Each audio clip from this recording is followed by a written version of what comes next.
Hey everyone, I'm Rum, and welcome to another Pokemon Go video. I have 3 other Pokemon TCG videos coming out pretty soon, but I think this is really important to talk about since I want to give my opinion on it too. This is for the new event coming out, Gigantamax Pokemon. Right here, thanks to G47ix. I don't really know how to say their username, but of course their handle is right there at the bottom. I seen this on Reddit. I was looking it up. You can go to the news source that Pokemon Go gives you, but it's very important to talk about some of these things. So the first thing I want to talk about Gigantamax is that there are a lot of Gigantamax Pokemon in the official games, right? I'm talking about the not VGC, sorry. The Pokemon Sword and Shield, obviously, this is where the thing came out, where Gigantamax came out.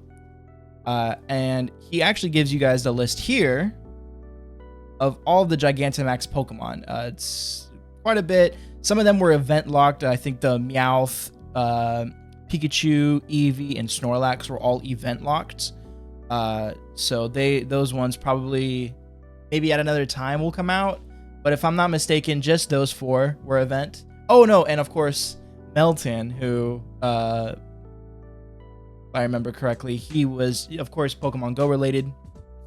I'm trying to remember what Melmetal. I forgot what their Gmax thing was, but anywho, like I was saying, this is important because, well, it's important to talk about because it's going to be the first 6-star raids that we're getting. And I think I have my own opinions on it, but I'm pretty sure Niantic is doing this because, one, a lot of people are so far ahead, and most of the players for Pokemon Go so far ahead that they can solo 3-star, 5-star raids by, of course, by themselves, since, they already have these high-level Pokemon, high-starred, perfect EVs, or perfect IVs, so on and so forth, that they thought to themselves, oh, we can just give 6-star Gigantamax and have it 10, does he have it here?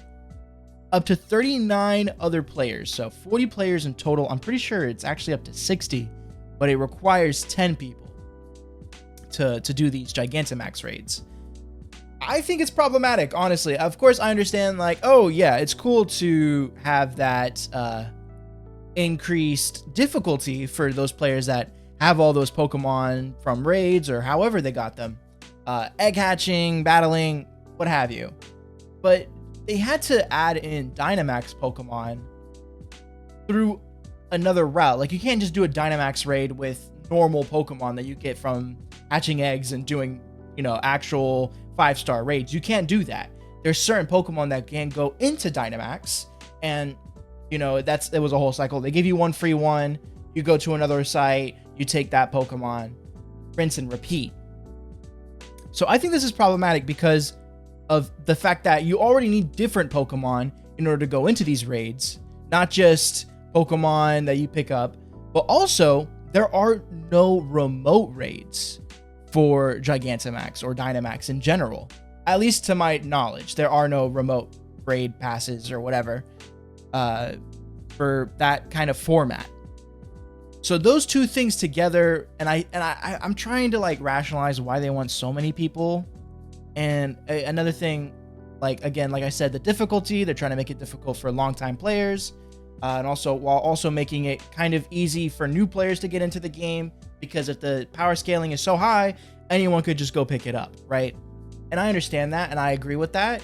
However, I also think it's because they want to make it so that way, oh, you're fighting these giant Pokemon.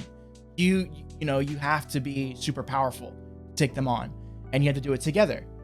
I just think there has to be some sort of change that they do. A lot of people are already upset on this. I can go through maybe just this post. Will they have it? This is going to be even worse in Shadow Raids. Yeah, Shadow Raids are local only, so even in the worst places, you could get some luck with Campfire. 800 MP cost, and it's only available for 2 days. Yeah, that's another thing too. I didn't even discuss that yet. I think you guys can see it. Yeah, you guys can.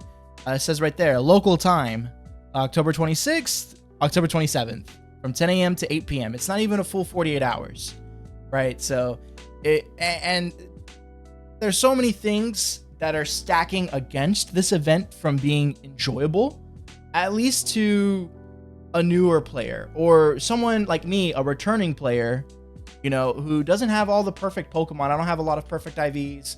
I have a lot of Pokemon that I like to use. And I just got Zamazenta. Oh, a Zamazenta. Not a 3-star, not a Shundo, not a Shiny, a Zamazenta. And I had to stop playing the game because I couldn't get any more, right? Like I did 3 raids and I only got 1 Zamazenta. So it's hard because it's hard to coordinate with other people. And for Dynamax and Gigantamax, you have to be surrounded with those people. And then you have those other raids that you just can't take on solo, that you have to use Campfire, a separate app, in order to go on to, right? And you're only limited to 5 per day remote raids, right? And that's not even including people who live in rural areas who don't have that many Gigantamax or Dynamax spots, right? I personally do not live in a rural area. I do live in a suburb, but even then it's still kind of hard for me to gauge where I can go, what to do. Like I have to go through, again, Campfire app, find an event, go to that event, and then will I be able to do the Gigantamax or Dynamax or raids in general. So I think there's a lot of things stacking against this event. However, I do think that it would be interesting that maybe in the future they give separate remote passes that allows you to do these kinds of events. If someone is there like they do now, if someone is there at the event or at the raid, then they can invite people and those people can also use a pass in order to do these kinds of raids. I don't think you should just allow any remote raid pass to participate, because then that takes away from shadow raids, that takes away from 5-star raids, that takes away from whatever have you, right? Those 3-star limited ones that we just had Mega Mawile. So I don't know, like I feel like there should be a separate pass for these kinds of events, especially if you're going to limit them to 2 days, because you have to limit it to 2 days, or you're limiting it to 2 days. Have to have people group up, have to have, like an entire dedicated group, because you can't take it on solo. You have to have 10 people. I think that's mandatory, is 10 people. So unless you have a perfect IV Dynamax Pokemon right now, or let's see, if you're going to take on Venusaur, you need a perfect IV Scorbunny, right? And that's already difficult enough. Then you need, for Blastoise, one for Grookey, Charizard, one for, I forget, Sobble. So it's, you need a perfect IV Cinderace, Rillaboom, or Inteleon, right? That's with just the last Dynamax. I'm not counting the original starters that we got at the start.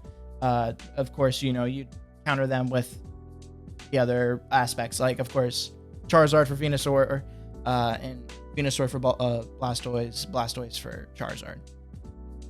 So, yeah, I honestly think that this event, I mean, hey, to the elite players, to the people that have that dedicated group, good for them. They're going to enjoy this, I'm sure. 10 a.m. to 8 p.m. I'm sure they'll meet up for those 2 days, probably at like, I'm pretty sure those are weekends, if I'm not mistaken. I have to check my calendar again. Yeah, that's the weekend. Next weekend, actually, not this weekend.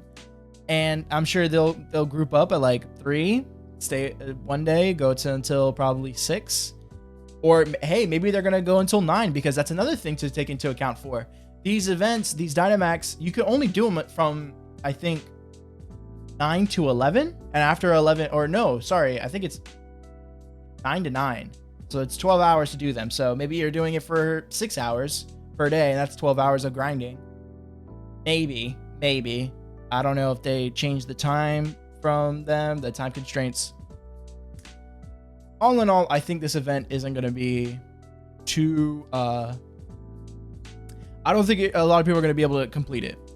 And of course, you're going to see that big splurge of people like, oh, I just took this on with 20 other people, or 19 other people in a group of 20, right? So you'll see those people, but honestly, I do think that this event's not going to turn out great.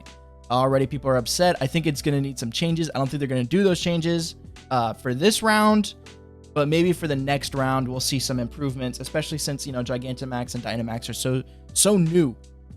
How the heck am I going to find 39 other people? Yeah, exactly. Like 6-star raids. I honestly don't think there are 39 people playing Pokemon Go in my area. I'm screwed, really, so pass for me. Yeah. It's unfortunate. It really is unfortunate. I don't really browse Reddit that much, but like I said, I do look at it from time to time to see what's going on with the the games that I play. And yeah, honestly, I hope they change it in the future. I don't think they're going to change it this soon after announcing it, at least this event. But going forward, maybe we get the next 3. Probably going to get Cinderace, Rillaboom, and Inteleon. Trying to remember their names. Or I think actually we're getting Toxtricity next, if I'm not mistaken. So who knows? Like, I honestly do think that they change it up just a little bit.